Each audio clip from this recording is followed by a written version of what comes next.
السلام علیکم ورحمۃ اللہ وبرکاتہ۔ دوستو آج ہم جس عنوان پر بات کریں گے وہ ہے غزوہ تبوک۔ دوستو غزوہ تبوک کا واقعہ اس طرح پیش ہے کہ جنگ موت کی عظمت کا انتقام لینے کے لیے غسان بادشاہ نے ایک عظیم لشکر فراہم کر کے ہرقل روم سے امداد طلب کی۔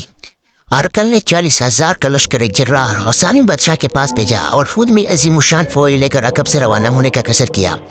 ابو عامر راہب مکہ سے کیسر روم کے پاس چلا گیا تھا۔ اس کا کام اور مقصد یہی تھا کہ کیسر کو مدینہ پر حملہ کرنے کے لیے اکسائے۔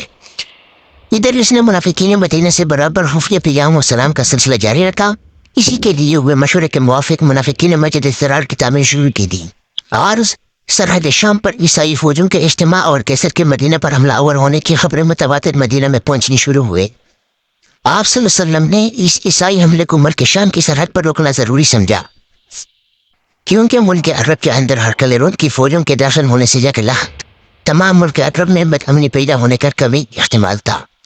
نئی سرحد پر ایسے لشکر عظیم کا اجتماع کوئی ایسی بات نہ تھی کہ آپ صلی اللہ علیہ وسلم اس کو معمولی سی بات سمجھ کر خاموش رہتے۔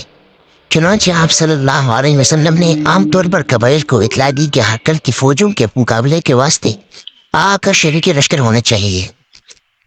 مسلمان اطراف ملک سے آ کر مدینہ منورہ میں جمع ہونا شروع ہوئے۔ منافقین کی جماعت مدینہ میں موجود تھی۔ یہ لوگ مسلمانوں کو ہمیشہ بہکانے اور اسلام کو نقصان پہنچانے کی کوشش میں مصروف رہتے تھے۔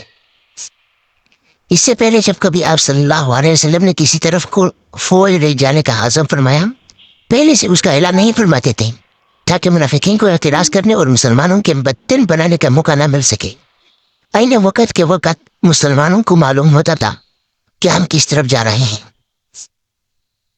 اس مرتبہ چونکہ بڑا لشکر جمع کرنا تھا اور اس کا سامان فراہم کرنا بھی دشوار کام تھا، اس لیے آپ صلی اللہ علیہ وسلم نے اعلان کر دیا تھا کہ ہرقل کی فوجوں کے مقابلہ کرنے کے لیے سرحد شام کی طرف مسلمانوں کو جانا پڑے گا۔ گزشتہ سال چونکہ خوش سالی رہی تھی، اس لیے لوگوں کی مالی حالت بھی سکین تھی۔ اس سال فصل اور پیداوار اچھی ہوئی تھی اور اس کے کاٹنے کا وقت آ چکا تھا، لہٰذا لوگ اپنی فصلوں کو چھوڑ کر جانا تباہ کسی قدر گراس محسوس کرتے تھے۔ ہرقل اور اس کے وزراء نے اپنے اس حملے کی تیاریوں کے سلسلے میں منافقین مدینہ کو پہلے ہی سے اپنا شریک بنا لیا تھا۔